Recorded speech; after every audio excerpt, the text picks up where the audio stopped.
To see how shrewd, how smart, how opportunistic Avshalom is. And he dafka tries to get power, support in his home tribe, in the tribe of Yehuda. We brought some logical reasoning. I said the name of Rav Franco that had he started in another tribe, it would arouse the support for David. Number one. Number two, we said that David also started off in Hebron. And in addition, it could be that once David HaMelech, who's so Klal Yisraeli, who shifted his office from Hebron to Yerushalayim, maybe lost some support because a lot of jobs were taken out. And Dafka Yerushalayim, most of you know, a good part of it is Binyamin. It's not even Yehuda. So there could be people that are narrow-sighted and they're willing to give him support. We talked about his tact of that I'm going to produce for you justice and not others. David is not producing justice. He's working on people. And basically, he's stealing the show. He's stealing the hearts of people. He is so shrewd, so conspiratorial. And he gets to Hebron and he's declaring his matter. How does he do it? Let's read the Pasuk Yud. Vayishlach Avshalom meraglim. It's interesting. He sends spies b'chol shiftei Yisrael. Lamor saying the following: Kishamachem et kol hashofar v'amartem malach Avshalom b'Chevron. So this pasuk is really not clear. And how do we understand his tactic here? He's sending spies all throughout all the country. But the question is, what are they spying about? What are they spying about? Huh? That doesn't say. So some of the commentators say the following. You go into Ramleh, Lod, you're in the lower galley, you're in the upper galley. See what type of people are not satisfied with David. See what type of opportunistic people wouldn't. Check their matzav ruach, their national matzav ruach, and it's all done secretly. And then, when the time comes to declare a coup d'etat, then these people will join you. When? At the time of hearing the kol shofar. Now, what's the idea of a kol shofar? We're going to learn that in Parshat Balak, in one of the Mishalim, the parables of Bilam, that the shofar is the truah of the king. The sounding of the shofar is the truah of the king, truat HaMelech. It's something ceremonial, something part of the order of a king. In other words, when everyone will hear the truah of the shofar, let it go across the country, people will know that right now there's a declaration. There's a declaration that what? There's a new king. They might think that maybe like the Chatzotzot, maybe it's the time to go to war. But no, the sounding of the shofar will be like the crowning of a new king in Hebron. And those people that you found out by spying, that they're willing to give me support, they're going to declare publicly, Yechi Adonenu, Moreinu V'Rabbeinu, Avshalom, the king. Okay? What else? Pasuk Yud Aleph. Okay? Part 2 of the rebellion, Yud Aleph. Vet Avshalom halchu 200 ish miYerushalayim. Kruim. V'holchim letumam. V'lo yadu kol davar. Wow, is he shrewd. Who are these 200 people now accompanying Avshalom from Yerushalayim to what? To Hebron. They're kruim. Kruim are people that are invited. Invited for what? Here we're literally talking about servants of David. Civil servants of David. And they're the lovers of the David. But what are they invited? They're invited for a big party, a zevach, to bring a korban. Okay? But they have no clue that what will Avshalom do? He's going to use them, manipulate them as part of his supporters. In other words, here is another plan of Genevat Leiv Anshe Am Yisrael. Here we see that the hearts of Israel again are being stolen. In other words, according to the Pshat here, he's not disclosing to these 200 people other than there's a party, a zevach, a korban for me, and you're invited, and they're coming, and they're well known as what? Supporters civil servants of David, have no clear clue that there's a revolution going in whatsoever. And then, what's going to happen? People are going to say, what? These are the supporters of who? Of David, and they're supporting Avshalom, and they don't even mean to support Avshalom. That's one point. Now I want to tell you about a Yalkut Shimoni. A Midrash in the Yalkut Shimoni says the following. Avshalom asked David, would you please give me a letter of support of 2 people to accompany me to Hebron? He used the same letter 100 times. He got a support letter from David. The Yalkut Shimoni says that I, King David, hereby endorse, confirm, allow 2 of my civil servants to go where? To go to Hebron, to Avshalom. He used it 100 times 2 to 200 people. And now they all have what? All of them are supporters that David is even supporting these by sending these people here. So he shows it to 100 pairs of 2 people. And again, this is an example of a way that he's stealing the hearts of people here. Okay? And they're going, what does it say? Holchim letumam. They're innocently going. Tumam. Tamim. The tam. Okay? They're innocently going this way. So we see here, so far, he has horses and people walking in front of him. He has convinced people that he can do justice. He's getting ready to do a shofar. He sends spies all over the country. What else did we see? And now he does something which is really bombastic. Pasuk Yud Bet. Vayishlach Avshalom et Achitofel Hagiloni Yoetz David Meiro Migilo Bizavcho et Hazvachim. Now, everyone knows that one of the most brilliant minds in the country is the advisor of David called Achitofel from the city of Gilo. One of the most brilliant people in the country. That whenever David would need him, he could always rely on him. What is he? He's invited also. In other words, he's taken out of Gilo. Why? So some explain, what is his logic? If SOS, David needs advice what to do, who's not available? Achitofel. He's not available. And therefore, he won't be able to do and assist him whatsoever. What? It seems that Bizavcho et Hazvachim, that he too is invited to this Korban party, and he's coming to Chavro. But I saw some other commentators that don't clearly say that this is the situation. But, the chief advisor is now not there, maybe in Chavron. The Tanakh tells us in a half a sentence, in the Pasuk Yud Bet, what is the present situation after all this shrewdness, this wickedness of Avshalom? Look at this. Vayihia kesher. Kesher is revolt, meaning the association, the relationship, the knot to tie. Vayihia kesher amit is so strong. Ve'am holech varav et Avshalom. So we hear an unbelievable turn in the tide politically. Time is going on. More and more people are what? Supporting. So the question we asked, how could it be? We know in what time frame he managed. No, it doesn't say. But it's apparently within 1 year. All this is within 1 year. And by the way, when the revolution is finalized, we stop the counting of David as king over Israel. Because the Tanakh says in several places he ruled 33 and a half years.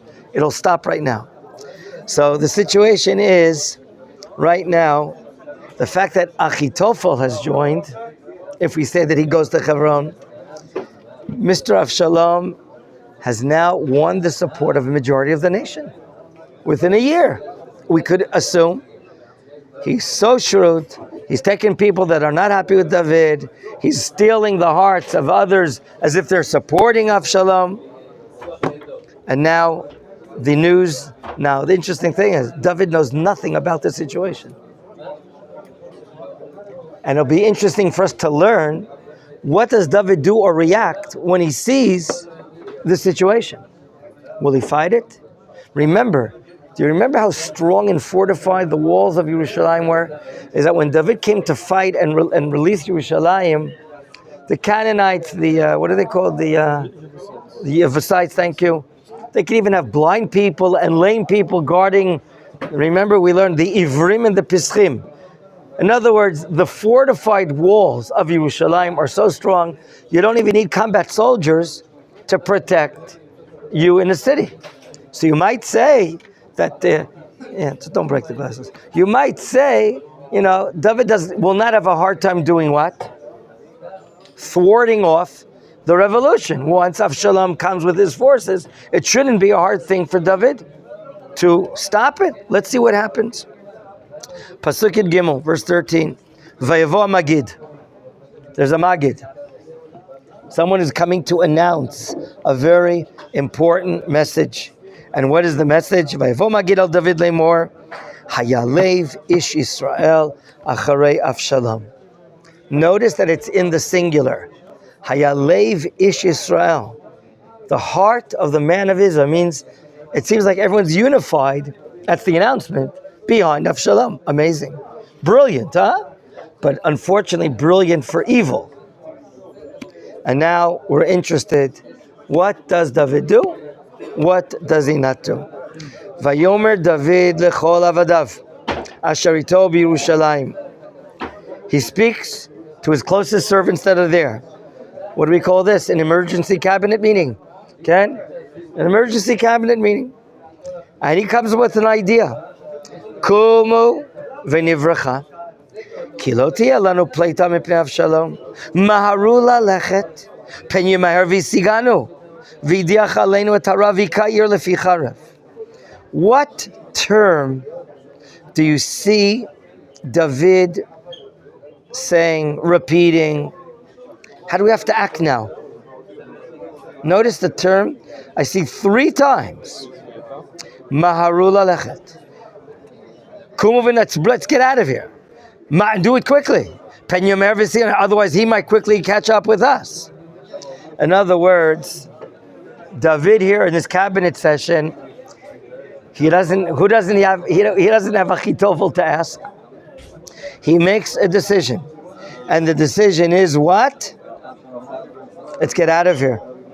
Let's get out of here. And we should and not only let's get out of here, but look at the expression, how should we get out of here? Right now, let's escape. And if we don't escape right now, what might happen quickly? Pen Yomer, he'll come, he'll arrive, Yisiganu.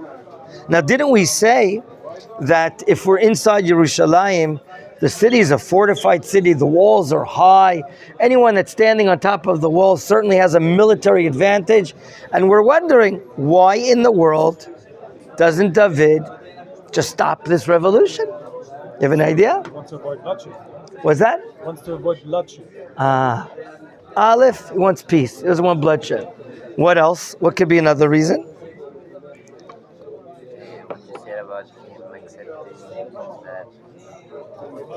Accepting what?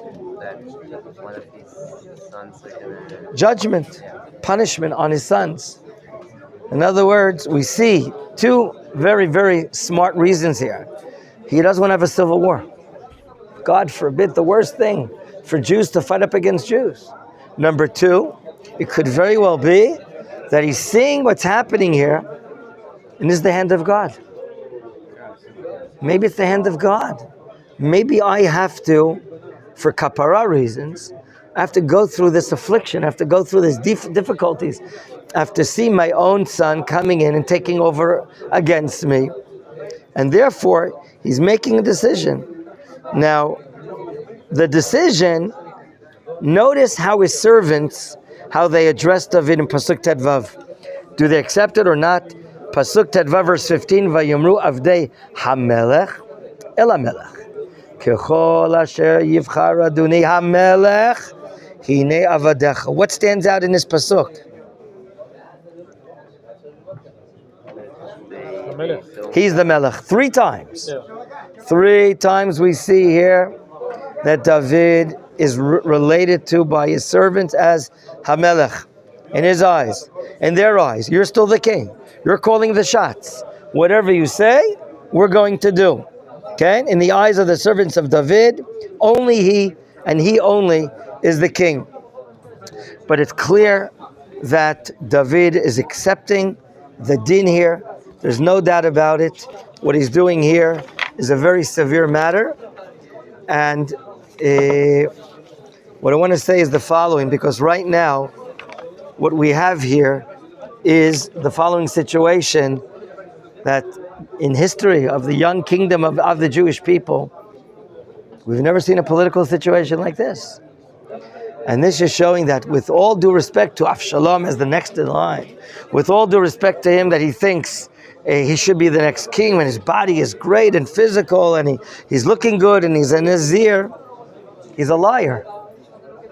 And you know what? Although we say, I think King David says it in Tehillim, when you're talking about a lie, what does it say? L'sheker ein raglayim. Have you heard of that term before? You have? Is that in Tehillim? L'sheker ein raglayim. What does it mean that a lie has no feet? Because it's made like the letters like shin, the kuf, and then the resh. There is only one little side that is touching The bottom of the opposite. We have a met. the kuf, it'll go right down. Only one leg. Right. It's like Shin kuf resh. Okay. We have the emes. The met is like Right. It has a base.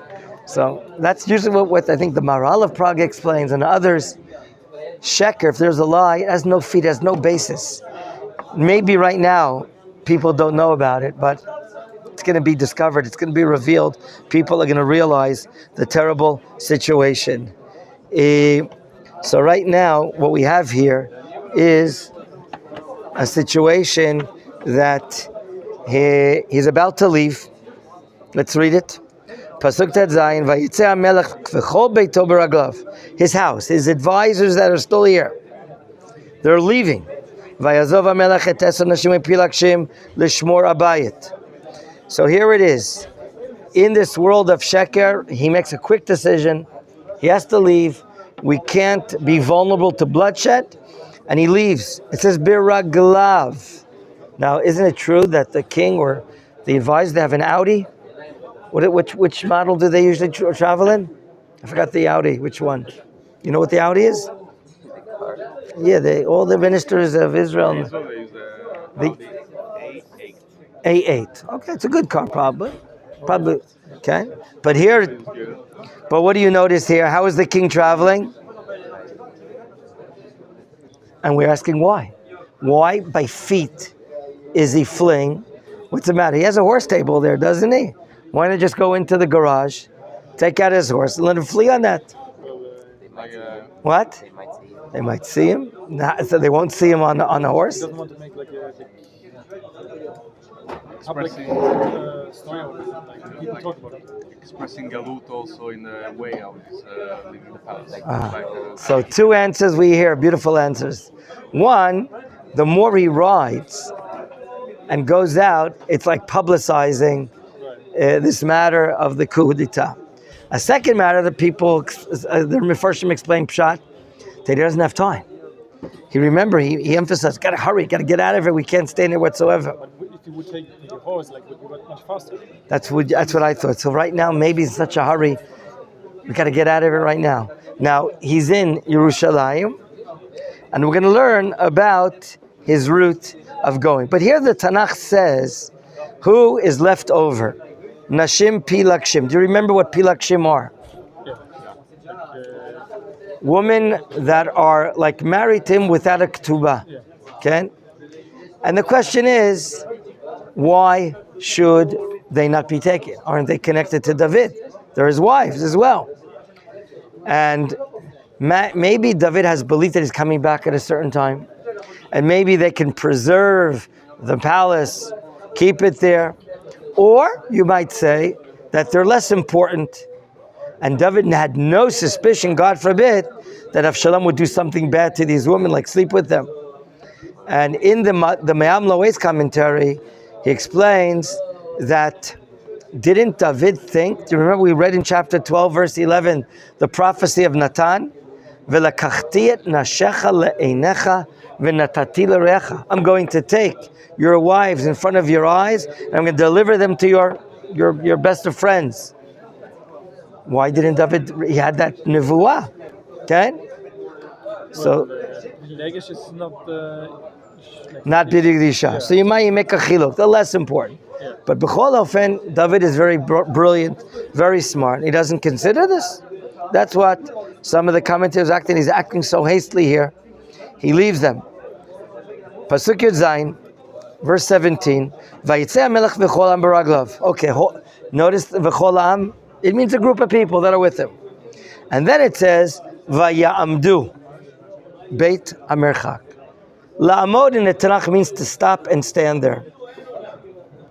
And many are asking, why in the world is he halting? Why is he pausing? And he's pausing in a place called Beit HaMerchak. Obviously that what? It's some sort of view from there looking at Yerushalayim. He wants to stand up right now. And apparently it's somewhere in the valley when he left Yerushalayim called Nachal Kidron, the Kidron Valley, in between Mount Olives and Mount Moriah, the city of Yerushalayim. He wants to see exactly who's with him. And he turns around and sees exactly who are the people with him. As we see now in the next pasuk, Yudchet. V'chol avadav ovrim al yado. He now observes each and every person, advisor, friend, supporter, is now going through him. Who else we're told about? V'chol hakriti v'chol hapleiti. Do you know who they are? Kriti and Pleiti are his matkal unit, his top unit, the top forces in the army of Israel. Kriti, Pleiti. Like mercenaries who come like that. No, Jews. No. But the Gemara says in Sanhedrin a different meaning. Not those that are the top soldiers, but Kriti, Pleiti, Kortim etadin ki palei mimcha davar. These are the most studious Torah students that he has, the strongest judges that he has in the Sanhedrin. So he's leaving either militarily with a unit, or he's leaving with Torah power that are leaving with him. Who else is joining him? V'chol hagitim. He's taking inventory here. Gitim, and now that's your question. Sheish meotish asher bo biraglo migat ovrim al pnei hamelech. Now, there are two different ways we can explain the people from Gat. Either that's some sort of battalion of Gentiles that came from next to the Plishtim area in Gat, and they're mercenaries, they're hired, they're good soldiers, they are 600 people joining him. Or we could say that they're Jews, and they were living in the Gat area, and now, do you remember the group that joined David when he was escaping Shaul? Going through the Amam Melech area of the Judean desert and so on and so forth. This could be the special group that showed loyalty to David years ago, could be more than 30 years ago, and they were the supporters of David. Notice, Ovrim al Yado. Ovrim al Yado means David stands, he's watching all the people that are joining him, he's the ultimate commander over here, and he wants to make a decision, will everyone come with him or not? Pasuk Yutet, and now he has a decision to make. Verse 19. Vayomer HaMelech el Itai Hagiti. Again, this could be two meanings. Either he himself is a Nochri, or it could even be a Ger Tzedek from there. But he now speaks to Gai Tidi, which we know already in the past is one of his dominating soldiers of his army. He's an Ish Tzava, a noted man. And what does David present him with the problem? Lama telech. Why should you go? Gamata itanu. You're also with us? Shuv, meaning go back. V'shevim HaMelech. Which melech is he talking about? His what? Avshalom, the brother, Lechora. Why would he say Melech to Avshalom? Like, he's the king. He's accepting the din. Ki nochri ata v'gam gol ata limkomecha. So here it is. It's clearly here, ki nochri ata, meaning either you're what? You shouldn't be with me because you're non-Jewish, okay? Or you're strange to me. You're from Gat. You didn't grow up in the Jewish neighborhood, you grew up next to the Plishtim. Or we could say nochri ata, even though you're a Jew, you were always living outside Yerushalayim.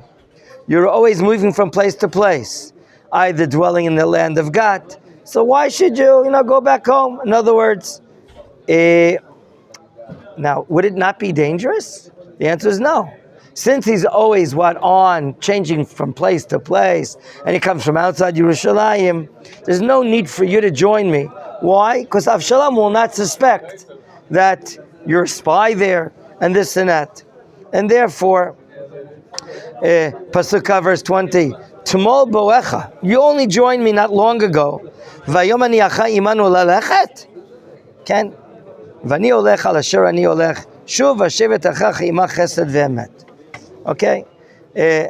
So right now, David has to make very severe decisions. Who yes, who no, and for what not. And B'ezrat Hashem will continue the short tomorrow.